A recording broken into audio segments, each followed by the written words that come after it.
Hello बच्चों, सुप्रभात। आज हम बीए का सेम 3 एसी का पेपर लाए हैं और जिसमें कि 2 कविताएं मैंने पहले ही पढ़ा दी है। उसका मैंने वीडियो पहले बना दिया है। हो गई है पीर परवसी और उनको प्रणाम। आप लोगों को कुल 4 कविता पढ़ना है और इसमें मैं बना रही हूँ हिमाद्री तुंग श्रृंग से और सवेरे उठा तो धूप खिली थी।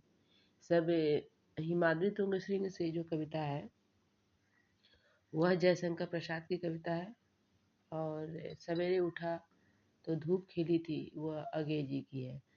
तो आप लोग को जो प्रश्न आएंगे एग्ज़ाम में, और आज आप लोग का एग्ज़ाम भी है, सो बहुत लेट हुआ है, इसके लिए माफ़ी चाहती हूँ। मुझे आगे ही देना चाहिए था, पर कोई बात नहीं है। अगर समय से मिल जा रहा है, आज भी अगर आप लोग को मिल जाएगा तो बहुत ही हेल्प हो जाएगा। तो आज हम हिमाद्री तुंग श्रृंग से कविता पहले पढ़ेंगे और कुछ कविता की पंक्तियाँ भी पढ़ेंगे और इसकी व्याख्या भी जान लेंगे इसके बारे में। उसके बाद हम लोग आएंगे एमसीक्यू पर, ठीक है। तो पहले इसका जो है प्रसंग देखते हैं। 2 पद जो है हिमाद्री तुंग श्रृंग से कविता जो है बहुत लंबा नहीं है, छोटी सी कविता है। तो एक एक करके हम लोग व्याख्या पढ़ेंगे, प्रसंग पढ़ेंगे, उसके बाद आएंगे एमसीक्यू पर। तो पहला जो पद है, हिमाद्री तुंग श्रृंग से प्रबुद्ध शुद्ध भारती, स्वयं प्रभा समुज्ज्वला स्वतंत्रता पुकारती। अमर्त्य वीर पुत्र हो दृढ़ प्रतिज्ञ सोच लो, प्रशस्त पुण्य पंथ है बढ़े चलो बढ़े चलो। हिमाद्री तुंग श्रृंग से प्रबुद्ध शुद्ध भारती। हम कैसे हैं, या फिर हमारा इतिहास कैसा रहा है कि हिमाद्री तुंग श्रृंग से, हिमाद्री हिमाद्री तुंग श्रृंग से प्रबुद्ध शुद्ध भारती, स्वयं प्रभा समुज्ज्वला स्वतंत्रता पुकारती। ये कविता उस समय लिखी गई है जब हमारा देश गुलाम था, और कभी जो है हमारे अंदर हमारे जो प्राकृतिक संसाधन है या फिर जो हमारे देश का प्रहरी है, हिमालय हो चाहे नदी हो चाहे समुद्र हो, ये सारे क्या है हमारे रक्षक हैं। और इसके द्वारा हम लोग पहचान भी हमारा है। तो इनको प्रतीक बनाकर कवि ने हमारे अंदर जो है जोश भरने का प्रयास किया है कि, और भारत को माँ भारती बोला गया है। तो गांधार के सभी सैनिकों को उद्बोधित करते हुए राजकुमारी अलका, जिसमें देश और जाति के लिए बलिदान का भाव प्रबल है। गांधार कहने का मतलब यह है कि हमारा देश अखंड भारत था उस समय, जब देश का विभाजन नहीं हुआ था या फिर देश में अटैकर आक्रमणकारी जो बाहर से लोग आए थे वो नहीं हुआ था। पहले जो है पाकिस्तान, अफगानिस्तान, बांग्लादेश, ये सारे हमारे ये भारत में थे, अखंड भारत जिसका नाम था। तो ये कविता जो है उस समय का है जब, जैसे मतलब मैं बोली गुलाम था देश, हमारा देश, तो उसमें सैनिक नहीं थे। मतलब अंग्रेज उस समय नहीं आए थे। कौन था उस समय? उस समय जो था मतलब ये गांधार मतलब अफगानिस्तान, उसमें उसका नाम गांधार था जब मुस्लिम राज नहीं था। ये तो बाद में हुआ है ना, बाहर से जो अटैकर आए थे मुगलकारी, वो अटैक किए थे और साथ ही साथ धर्म परिवर्तन भी किया गया था तलवार के बल पर या फिर डरा धमका कर। तो उस समय भी एक किस्म से गुलामी के कारण ही ये सब हुआ है। और इसमें जो है जो भाई है, अलका का जो भाई है, वह खुद मतलब जो दुश्मनों से मिल गया है और अपनी चाहत के लिए या अपने पद के लिए दुश्मन का साथ दे रहा है। तो यहाँ पर जो है अलका जो है अपने ही जो देशवासी हैं, जो वहाँ के लोग हैं, वहाँ से उन उन लोगों से प्रार्थना करती है और अपने भाई के खिलाफ उठती है और दुश्मनों को खदेड़ने के लिए आह्वान कर रही है। तो गांधार के सभी सैनिकों को उद्बोधित मतलब यहाँ पर अलका सबको एड्रेसिंग कर रही है, बोल रही है कि राजकुमारी अलका, उनका नाम राजकुमारी अलका है, जो सभी सैनिकों को एड्रेसिंग कर रही या बोल रही है कि जिसमें देश और जाति के लिए बलिदान का भाव प्रबल है। आप लोगों के मन में अगर ये चीज़, अगर देश के प्रति कोई ये नहीं है, प्रेम नहीं है, अ, जाति के लिए प्रेम नहीं है, तो वो क्या है, वो देश मरा हुआ या फिर लोग मरे हुए रहते हैं। तो उठिए और जो हमारे देश की मिट्टी को मिलाने की कोशिश कर रहा है, चाहे वो मेरा भाई ही क्यों ना हो, उस पर आप लोग टूट पड़िए। प्रस्तुत गीत गाती है, यह गीत कौन गाती है? अलका गाती है। हिमाद्री तुंग श्रृंग से प्रबुद्ध शुद्ध भारती, स्वयं प्रभा समुज्ज्वला स्वतंत्रता पुकारती। अमर्त्य वीर पुत्र हो, दृढ़ प्रतिज्ञ सोच लो, प्रशस्त पूर्ण पंथ है, बढ़े चलो बढ़े चलो। यह गीत कौन गाता है? अलका गाती है। और किसको संबोधित करती है? वहाँ के प्रजा को, प्रजा को करती है, सैनिकों को करती है। आप लोग उठिए, आप लोगों में जो शक्ति है, बलिदान है, जो भाव है, इससे क्या करेंगे, हम लोग दुश्मनों को खदेड़ देंगे। हालांकि उसका भाई जो है, अलका का भाई, वह स्वयं दुश्मनों से मिला हुआ है। क्यों? अपने लिए, अपने पोस्ट के लिए, लालच के लिए, ऐसा भी हुआ है। तो यहाँ पर जो है गीत गाती है और क्या उन लोगों को याद दिलाती है कि कर्तव्य का बोध उनको याद करवाती है, कि समय के अनुसार जो है उनका मनोबल ऊंचा करती है। कि देखो, जब राजा उत्साहित रहेगा तो प्रजा जो है, क्या होता है, प्रजा एक बच्चे के समान रहता है राजा का।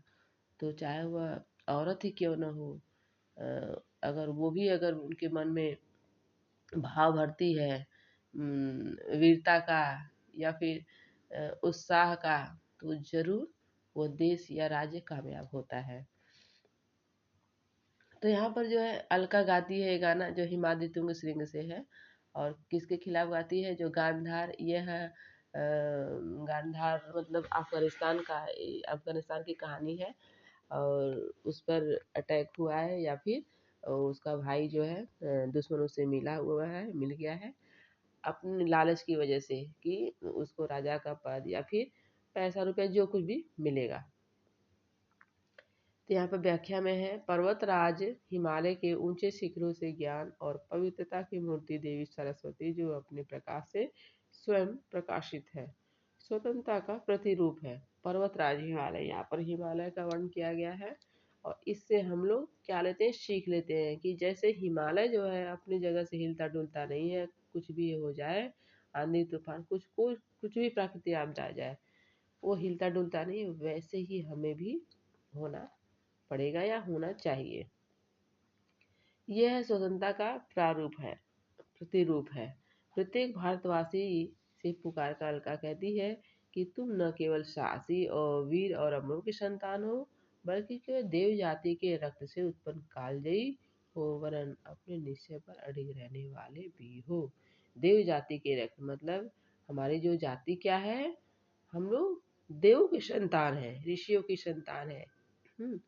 तो फिर अगर हम जो क्या नहीं कर सकते हैं, जो चाहे वो कर सकते हैं, बस आप लोगों को याद करवाने की जरूरत है कि आप किसकी संतान हो, आप क्या क्या कर सकते हो।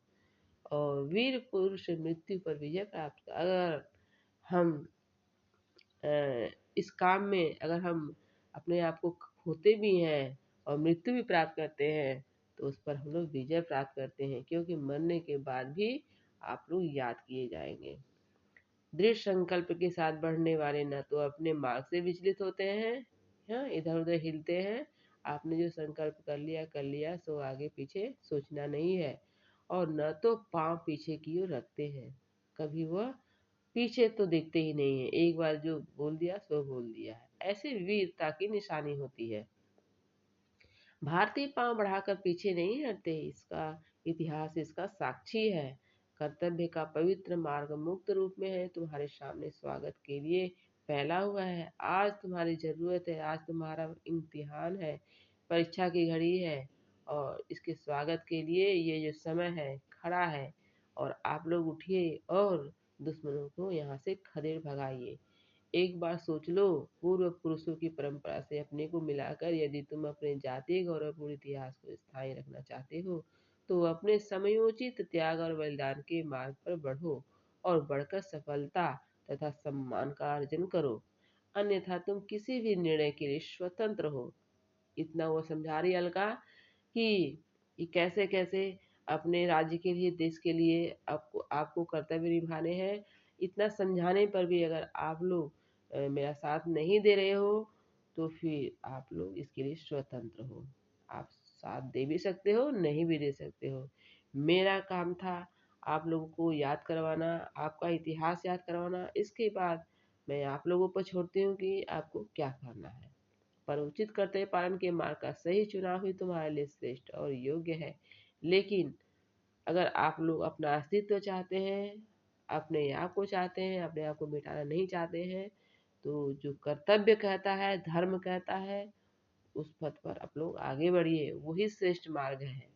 सो वह जो है प्रजा में, वहाँ के गांधार के लोगों में, सैनिकों में वह वीरता का संचार अलका करती है।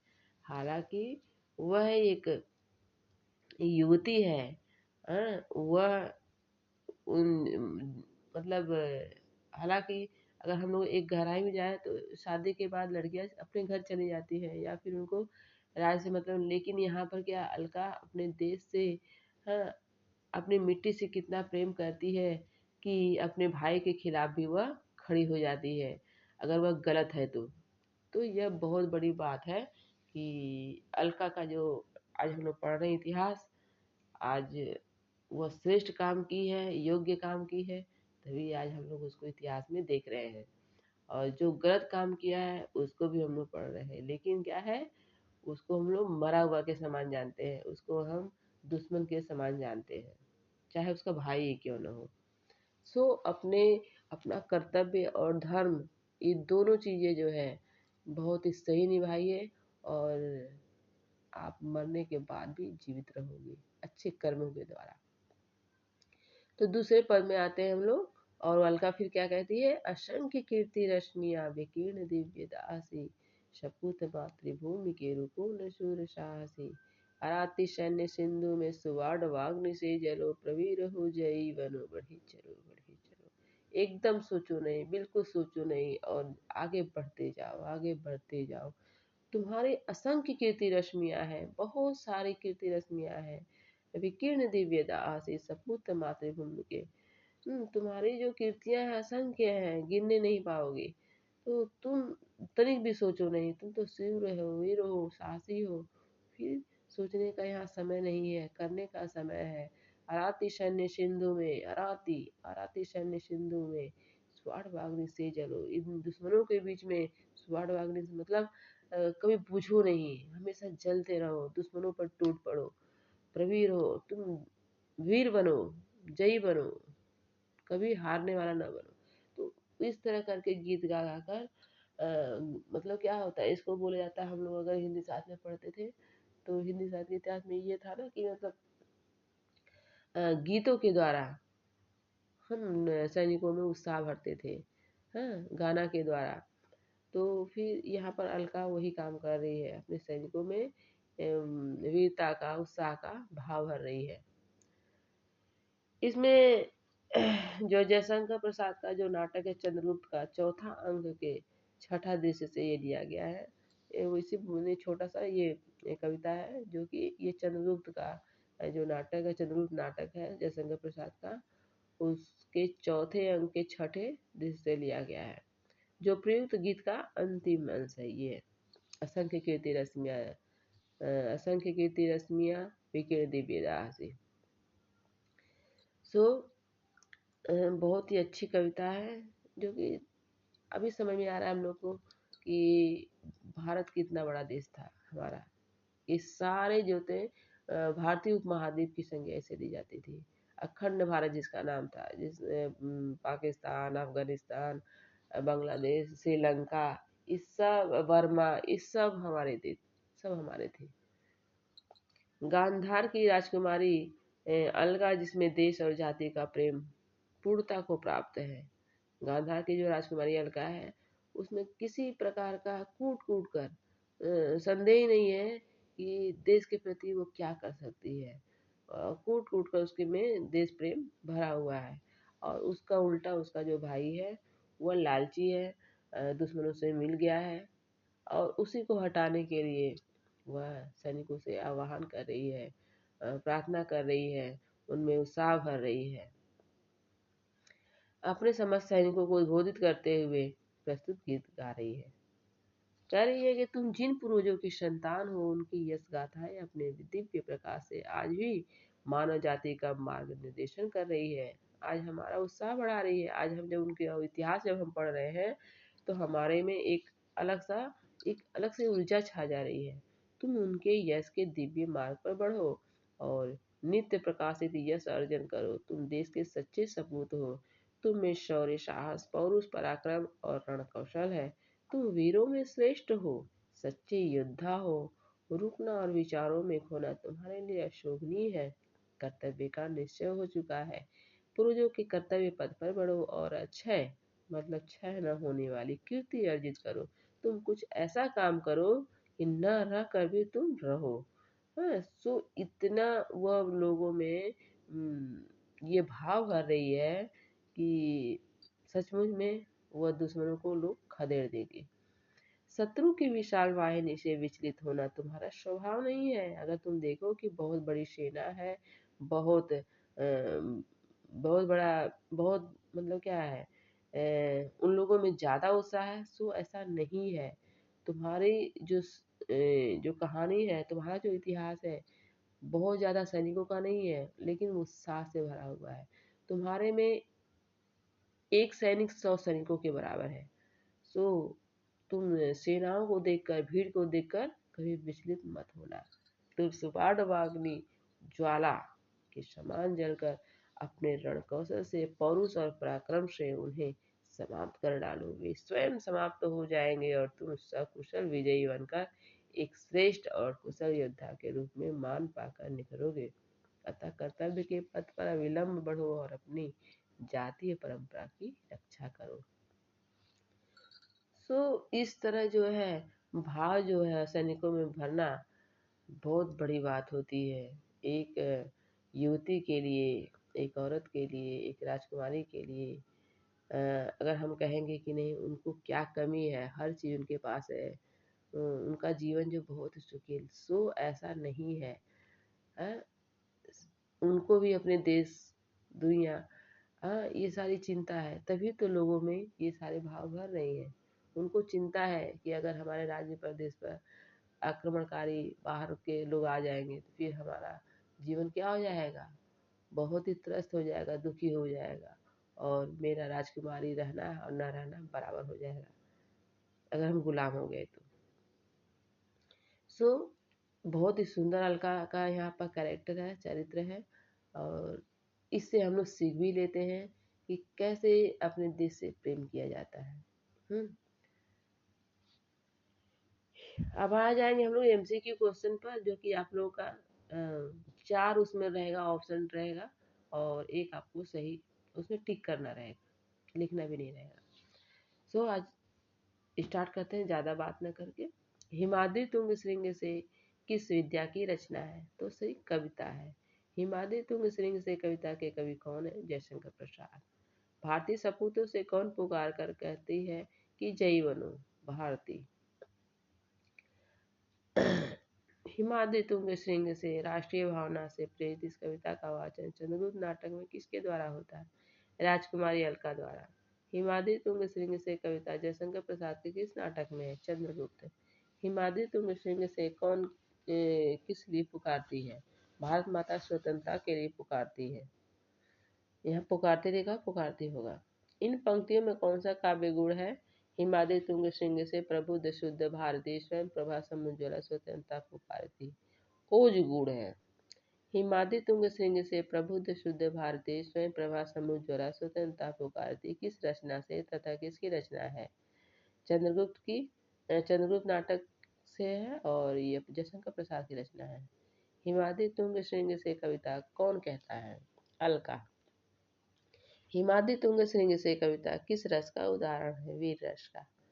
कविता की पहली पंक्ति में किस पर्वत का वर्णन है? हिमालय। स्वयं प्रभा समूह ज्वाला पंक्ति में किसका वर्णन है? भारत माता। हिमाद्री तुंग श्रृंग से कविता का मुख्य संदेश क्या है? स्वतंत्रता और देशभक्ति। कविता का प्रबुद्ध शुद्ध भारती से क्या तात्पर्य? शिक्षित और जागृत भारत। प्रबुद्धता और शुद्धता के प्रतीक कौन है? भारती। पुण्य का रास्ता कैसा होता है? प्रशस्त। कीर्ति रश्मियों का क्या अर्थ है? पूर्वजों का यश। शत्रु सेना का नाश करने के लिए किसकी तरह जलना पड़ेगा? समुद्री आग। समुद्र में भी आग उठती है, मालूम है ना।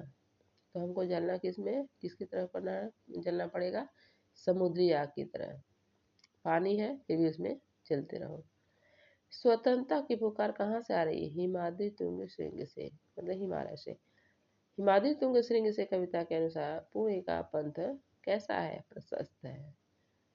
वीर पुत्र कैसे है? अमर्त्य, मतलब न मरने वाला। भारतवासियों की कीर्ति कितनी है? असंख्य। अराती सिंधु में हम कैसे जले? सुवर्णवाग्नि। प्रबुद्ध शुद्ध भारती किसके लिए प्रयोग हुआ है? भारत माता। किन्हें अमर्त्य वीर पुत्र कहा गया है? भारत के संतानों को। प्रवीर हो जई बनो बढ़े चलो बढ़े चलो, यह काव्य पंक्तियां किस कवि की है? जयशंकर प्रसाद की। भारत के वीर पुत्रों की सोच कैसी है? दृढ़ प्रतिज्ञ। हिमाद्री तुंग श्रृंग से कविता के अनुसार हम भारतीयों को क्या कहा गया है? अमर्त्य वीर पुत्र। भारतीयों की कौन सी अवस्था को देखकर हिमाद्री तुंग श्रृंग से यह कविता लिखी गई है? पराधीनता को। हिमाद्री तुंग श्रृंग से भारत माता की पुकार किस लिए है? स्वतंत्रता के लिए। हिमाद्री के ऊंचे शिखर से कौन भारतवासियों को ललकार रही थी? भारती। ज्ञान और पवित्रता की मूर्ति भारतवासियों को क्यों ललकार रही थी? स्वतंत्रता के लिए। भारतवासी किनके पुत्र है? अमर वीरों के। प्रशस्त पंथ है बढ़े चलो बढ़े चलो। पुण्य। शपुत मातृभूमि के रुकू न सुर साहसी। यहाँ पर सुर लिखा जाएगा। यहाँ पर देखो जो खाली जगह है उसको भरना है। तो यहाँ पर प्रशस्त पुण्य पंथ भरना है और 35 में है सपूत मातृभूमि के रुकू न शूर साहसी, ये भरना है। वीरों को शत्रु के सैन्य सागर में किस तरह जलने के लिए बोला गया? सुवर्णवाग्नि की तरह। प्रवीर हो जयी बनो।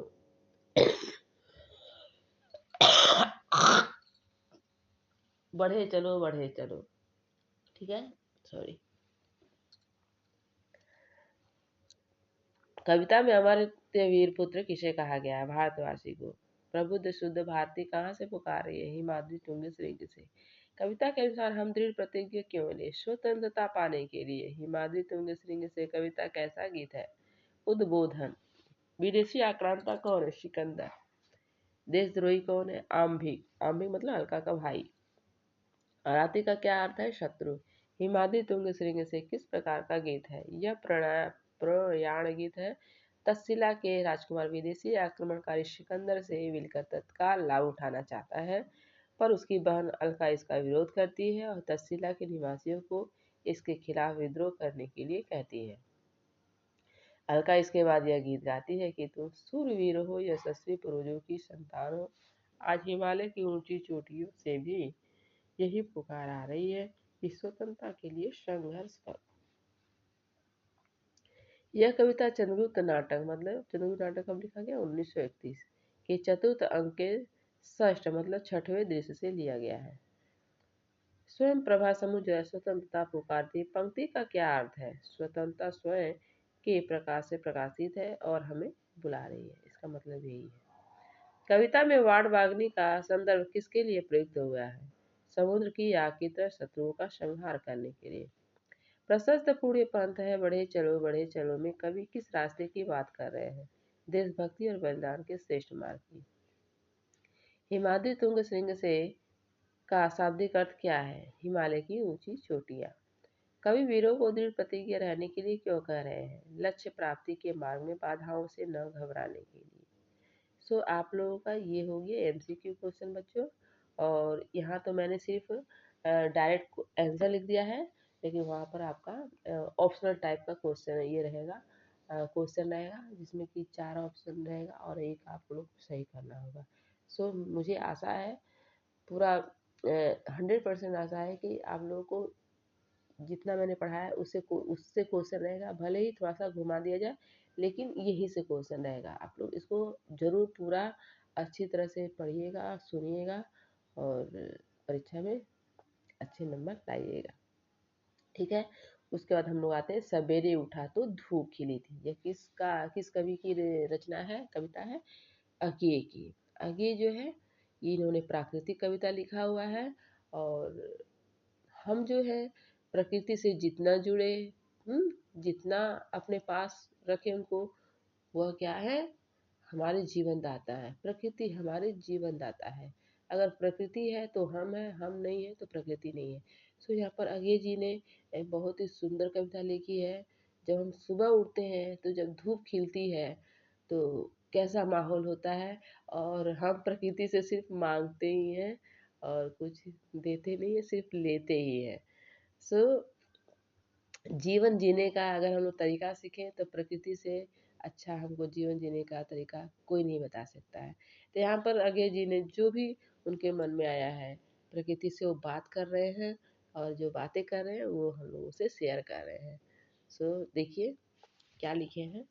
सवेरे उठा तो धूप खिलकर छा गई थी और एक चिड़िया अभी अभी गा गई थी। हाँ, सुबह जब हम उठते हैं तो धूप खिला हुआ सूर्य भगवान हमको दिखाई पड़ते हैं। और जिसको और देखते हैं चिड़िया, चिड़िया जो है वो क्या करती है, गाती है, कलरव करती है। तो हम लोग मनुष्य जो है, अगर हम लोग प्रकृति से सीखे तो देखो जितने जानवर है, पशु पक्षी हैं, वो कुछ भी रखते नहीं है, जो है उसी को आनंद करते हैं और वो खुश रहते हैं।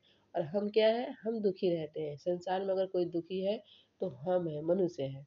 सो जीवन जीने का तरीका ही हम भूल गए हैं। हम जीवन में सिर्फ सोचते हैं कि जीवन क्या भार है, हम लोग ढोए चले जा रहे हैं, लेकिन ऐसा कुछ नहीं है। प्रकृति से अगर हम लोग सीखें तो जीवन बहुत ही सुंदर वरदान है, खुशनुमा है। जो कि एक बुद्धिमान होने के नाते मनुष्य जो है इस पृथ्वी पर बोलता है कि हम सबसे बुद्धिमान प्राणी हैं, लेकिन मेरे हिसाब से बहुत बुद्धिमान होना ठीक है, लेकिन ज़िंदगी को बुद्धि से भर देना वो सही नहीं लगता है। क्योंकि अगर हम प्रकृति से सीखें तो बहुत बड़ी सीख सीख सकते हैं। तो यहाँ पर जो अज्ञे जी देख रहे हैं सुबह उठकर कि पूरा रोशनी छा गया है, सूर्य भगवान आ चुके हैं, धूप खिल चुका है और उसमें जो है चिड़िया जो है अपना गाना गा रही है। और बोल रहे हैं आगे कि मैंने धूप से कहा, क्या कहा, मुझे थोड़ी गरमाई दोगी। धूप से बोल रहे हैं कि क्या मुझे गरमाई दोगी, हाँ, मतलब गर्माहट दोगी। उधार चिड़िया से कहा, हाँ, सबसे मांग रहे हैं। हम लोग क्या करते हैं, सबसे मांगते हैं। हाँ, यागी जी कहते हैं, धूप से कहते हैं कि मुझे थोड़ा सा गर्माहट दोगी। फिर चिड़िया से कहते हैं थोड़ी सी मिठास दोगी उधार। चिड़िया बहुत ही सुंदर कलरव करती गाती है। मैंने घास की पत्ती से पूछा, आगे जी बोलते हैं, मैंने घास की पत्ती से पूछा कि तनिक हरियाली दोगी, तिनके की नोक भर, थोड़ी सी मुझे हरियाली दोगी। शंख पुष्पी से पूछा, उजास दोगी। शंख पुष्पी से पूछा, उजास दोगी, किरण की ओग भर। हाँ, किरण की ओग भर मतलब किरण जो होती है, थोड़ा सा जो होता है उसका झरोखा, या थोड़ा सा जो है मतलब प्रकाश, वो हमको दोगी। मैंने हवा से मांगा थोड़ा खुलापन। हवा से क्या मांगा, खुलापन, बस एक प्रश्वास, बस थोड़ा सा सांस लेने के लिए। लहर से क्या मैंने मांगा, एक रोम की सिरहन भर उल्लास। जैसे लहर खुश होकर वह लहराती है। हाँ, मतलब जब हम ये सब की लहर देखते हैं, समुद्र की लहर देखते हैं, हवा महसूस करते हैं, या फिर सुबह का जो माहौल जब देखते हैं, तो हमको मांगने का मन करता है और हम उसमें हमको मिलने का मन करता है। तो सभी चीज़ हम लोग यहाँ पर मांग रहे हैं। हवा से मांग रहे हैं, चिड़िया से मांग रहे हैं और धूप से मांग रहे हैं, लहर से मांग रहे हैं, लहर से उल्लास मांग रहे हैं। मैंने आकाश से मांगी, क्या आकाश से मांगे हैं अजय जी ने, आँख की झपकी भर असीमता उधार। आकाश से मांगा, क्या मांगा है, असीमता उधार। मतलब आकाश तो असीमित है, उसका कोई सीमा नहीं है। हाँ, सबसे उधार मांगा, सबने दिया। यहाँ पर जो हम नहीं बोलते हैं कि हम यहाँ पर जो पृथ्वी पर हम सिर्फ मांगते रहते हैं और प्रकृति हमें देती रहती है। यूँ मैं जिया और जीता हूँ, सबसे उधार मांग मांग कर ही तो हम लोग जी रहे हैं। क्योंकि यही सब तो है जीवन गरमाई, मिठास हरियाली उजाला, गंधवाही मुक्त खुलापन, लोच उल्लास, लहरिल प्रवाह और बोध भव्य निर्व्यास निश्चय का ये सब उधार पाए हुए द्रव्य। इस सब कुछ उधार हमें मिला है। हाँ, प्रकृति ने हमें सिर्फ दिया ही है, हम लोग सिर्फ लिए ही है। सो बहुत बड़ा इनका योगदान है और हमें जिंदा रखने के लिए इनका, हमको अगर कितना भी हम लोग इनका एहसान माने वह कम है। रात के अकेले अंधकार में सामने से जागा, जिसमें एक अनदेखे अरूप ने पका कर पका पका प्र, प्रकार कर मध्य से पला था। क्यों जी, तुम्हारे जीवन के इतने विविध अनुभव हैं, इतने तुम धनी हो, तो मुझे थोड़ा प्यार दोगे उधार, जिसे मैं सगुने शुद्ध के साथ लौटाऊंगा, और वह भी 100 100 बार गिन के जब जब आऊंगा। मैंने कहा प्यार उधार। स्वर अचकचाया था, क्योंकि मेरे अनुभव से परे था ऐसा व्यवहार। उस अनदेखे अरूप ने कहा, हाँ, क्योंकि ये ही सब चीजें तो प्यार है। यह अकेलापन, यह कुलाहट, यह असमंजस अचकचाहट, आर्त अनुभव, यह खोज, यह द्वैत, यह सहाय विरह व्यथा, यह अंधकार में जाकर सहसा पहचानना कि जो मेरा है वही ममेतर है। यह सब तुम्हारे पास है तो थोड़ा मुझे दे दो उधार, इस बार एक मुझे जो चरम आवश्यकता है। उसने यह कहा, पर रात के घूप अंधेरे में मैं सहमा हुआ चुप रहा, अभी तक मौन हूँ। अनदेखे अरूप को उधार देते मैं डरता हूँ, क्या जाने यह याचक कौन है। सो यहाँ पर प्रकृति और हमारे बीच, अगे जी के बीच क्या है, वार्तालाप हो रही है, बातें हो रही है कि तुमने क्या क्या दिया, क्या क्या हमने लिया, और उधार मांग रहे हैं। और अगर हम उधार प्रकृति से मांगेंगे भी तो क्या हम लोग लौटा पाते हैं? नहीं लौटा पाते हैं। सो प्रकृति भी हंस रही है कि ये हमें लौटाएंगे प्यार। और प्यार क्या होता है, अगलाहट क्या होता है, ये सब कुछ हमारे से ही जुड़ा हुआ है। और ये भी है कि प्रकृति से हम प्यार करते हैं तो उसमें भी स्वार्थ छिपा हुआ है। मनुष्य जो है बहुत ही स्वार्थी है।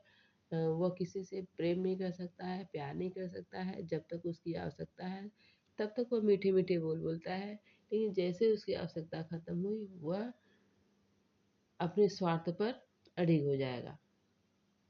भले ही हम बात कर रहे हैं, अच्छे से बात कर रहे हैं, मीठी बातें कर रहे हैं, प्रकृति के साथ अपना तालमेल बैठा रहे हैं, लेकिन प्रकृति भी समझती है कि मनुष्य बहुत ही चालाक है, और जिस दिन उसका हमसे अम, काम निकल जाएगा हमको निकाल फेंकेगा। सो ये सारी बातचीत हो रही है प्रकृति के बीच और हमारे बीच, मतलब आगे के बीच। और बहुत ही प्यारी बातें हो रही हैं और सबसे हम उधार मांग रहे हैं।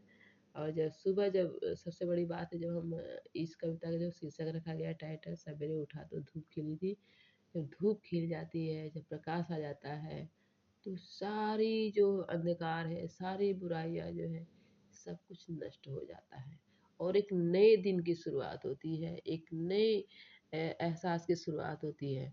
सो नया, या जो सुबह का जो धूप है वह हमें आगे बढ़ने की प्रेरणा देती है।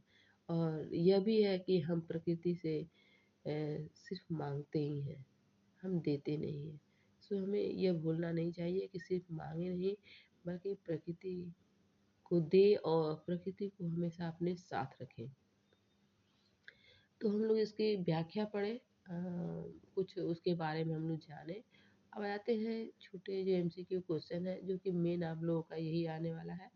और हाँ, कोई भी कविता या कहानी हम लोग पढ़ें तो उसके बारे में ज़रूर पढ़ें, क्योंकि कोई भी साहित्य जब लिखा जाता है तो वह एक मैसेज होता है, संदेश होता है। कविता कहानी पढ़ना नहीं होता है, हमारा मुख्य उद्देश्य मनोरंजन ही नहीं होता है। मनोरंजन के साथ साथ हमें कुछ मैसेज भी रहते हैं समाज के लिए, देश के लिए, क्योंकि उस पर अगर हम 100% अगर हम अमल नहीं करते हैं तो कम से कम एक गुरु दक्षिणा के रूप में उसको अगर हम 20% में 25% में उस पर अमल करते हैं तो एक साहित्यकार का रचना लिखना सार्थक हो जाता है।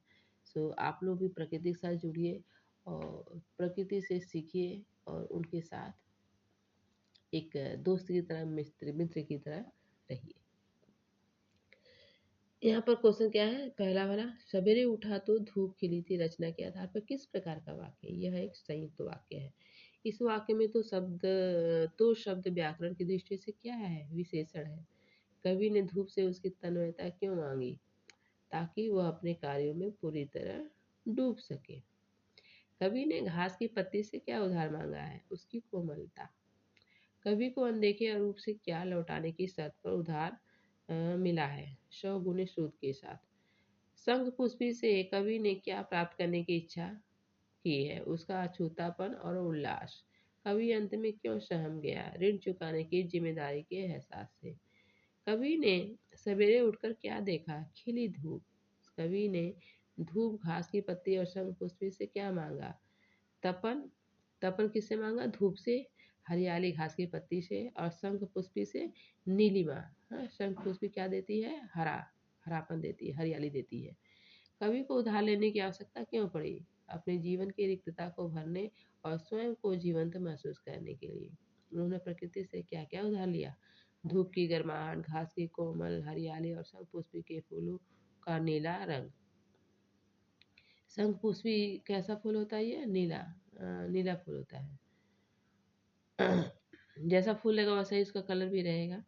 यूँ मैं जिया और जीता हूँ, कवि ने ऐसा क्यों कहा? प्रकृति से प्राप्त उन उधार के क्षणों और अनुभवों के सहारे ही उनका जीवन सार्थक हुआ और वे जी पा रहे हैं। इसलिए इसलिए उन्होंने बोला कि मैं यूँ जीता हूँ, मैं जिया और जीता हूँ। कैसे वो जीते हैं और कैसे वो जिए हैं और अभी जी रहे हैं? प्रकृति से प्राप्त उन उधार के क्षणों और अनुभवों के सहारे ही उनका जीवन सार्थक और वे जी पा रहे हैं। मतलब अगर वो आज तक जिए हैं और जीते हैं तो किससे हैं? कि जो प्रकृति से जो संसाधन मिला है प्रकृति के द्वारा और उनके अनुभवों से वो जिए हैं। रात के अंधकार में कवि के साथ क्या हुआ? अनदेखे अरूप का आभास। मतलब हम लोग एक्सपीरियंस करते हैं प्रकृति में क्या क्या जो घटित हो रहा है। हम लोग कुछ चीज़ें हम लोग देख नहीं सकते लेकिन आभास कर सकते हैं। वह होता है और अनदेखे अरूप, मतलब उसका कोई रूप नहीं होता है। अनदेखे अरूप का विशेष अर्थ क्या होता है? अदृश्य सत्ता या ईश्वर से, जो सृष्टि का नियंता है और जिसका कोई निश्चित आकार नहीं है। कौन धनी और अनुभवी है? उससे कौन क्या मांगता है? यहाँ प्रकृति और वह अदृश्य सत्ता धनी और अनुभवी है, जिससे कवि अपने जीवन के लिए सौंदर्य और जीवनता के लिए तत्व मांगता है। अनदेखा आरूप 100 गुने सूद के साथ क्या लौटाने की बात कहता है? कवि की प्रतिक्रिया क्या थी? अनदेखा आरूप कवि से कहता है कि जो कुछ उसने उधार लिया है उसे 100 गुने ब्याज के साथ लौटाना होगा। यह सुनकर कवि सहम गए और चुप हो गए। कवि के अनुसार प्यार क्या है? कवि के अनुसार प्यार वह शक्ति है जो मनुष्य को प्रकृति और अन्य सत्ताओं के साथ जोड़ती है और जीवन में निस्वार्थ भाव जगाती है। मेरा और ममेतर का फर्क बताइए। मेरा का अर्थ है स्वयं का अस्तित्व या अहम, जबकि ममेतर का मतलब होता है सब जो मुझसे अलग है, यानी बाहरी जगत और प्रकृति। तो थोड़ा मुझे दे दो उधार, इससे एक बार यह कौन किसे कहता है? यह वाक्य कवि प्रकृति के विभिन्न उपादानों धूप, घास, फूल से कहते हैं। कवि क्यों सहम कर चुप रहा? कवि इसलिए सहम कर चुप रहा है क्योंकि जब अदृश्य सत्ता ने कवि से उधार लिए अनुभव का हिसाब मांगा और उसे ब्याज सहित लौटाने की बात की, तो अपनी असमर्थता के कारण कवि सहम कर चुप रहा। हाँ भाई, जब तुम किसी से मांगोगे तो देना भी तो पड़ेगा, लेकिन जब वो मांगने लगा, प्रकृति मांगने लगी, तो वो चुप हो गए। घास की पत्ती से पारा सा ढुलक जाने का क्या मतलब होता है? सहन, संवेदनशीलता और कोमलता। कवि ने शंख पुष्पी से क्या उधार मांगा है? उसकी अछूती मुस्कान और उल्लास। सौगुनी सूद के साथ क्या वापस करना होगा? प्यार और संवेदनाएं। कविता में अंधकार किसका प्रतीक है? भय, संशय और एकाकीपन का। अनदेखी और किसके शब्द किसके लिए प्रयुक्त हुआ है? ईश्वर या विराट सत्ता के लिए। कवि के सहम जाने का मुख्य कारण क्या था? ऋण न चुका पाने का डर। यो मैं जिया और जीता हूँ, इस पंक्ति में यो का क्या तात्पर्य है? प्रकृति के गुणों के सहारे। कविता के अंत में कवि क्या संदेश देना चाहता है? जीवन और प्रेम एक ऋण है जिसे समाज को लौटाना चाहिए। कवि ने उधार शब्द का प्रयोग किया है। कवि ने उधार शब्द का प्रयोग इसलिए किया है क्योंकि यह दर्शाने के लिए कि जीवन में सब कुछ हमारा अपना नहीं है। जीवन में हमें जो चीज़ मिला है या जो चीज़ जी रहे हैं वह उधार पर जी रहे हैं। ये जो सांसें हमको मिली ये भी उधार मिली है। हाँ, जो हम इतना इतरा रहे हैं कि हमारा, मेरा, हम, ये सारे ये भ्रम है हमारा। बाकी जो जिसके सहारे हम जिंदा हैं उसी को हम हटाने की सोच रहे हैं। सो लोगों को जगाने की यहाँ पर कोशिश की गई कविता के माध्यम से। कवि ने यहाँ पर बताया है कि सवेरे की जो धूप होती है वह धूप नहीं है, वह एक नया जीवन हमको सुबह फिर मिला है देखने के लिए, अनुभव करने के लिए। सो अनुभव करिए प्रकृति का और प्रकृति के साथ खुद से रहिए। और हम कभी प्रकृति का ऋण चुका नहीं सकते हैं। इस पर प्रकृति हंसने लगती कि तू क्या चुकाओगे, कितना उधार लोगे, कितना चुकाओगे। तो बस हमें भी जीने दीजिए, हमें भी रहने दीजिए, और हम रहेंगे तो आप भी रहिए। सो बच्चों, मुझे आशा है कि मैं जितनी भी कविताएं पढ़ाई हूँ, चारों कविताएं आप लोग अच्छी तरह से उसको सुनिएगा, समझिएगा। और क्वेश्चन भले जैसे जिस तरह का मैंने यहाँ पर पढ़ाया वैसे नहीं आए, लेकिन वह घुमा कर आएगा, लेकिन यहीं से आएगा।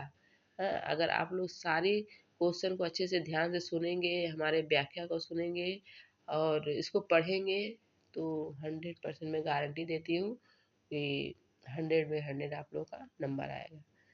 सो आज आप लोग अच्छा से परीक्षा दीजिए, एग्ज़ाम दीजिए, अच्छे अंक आएंगे।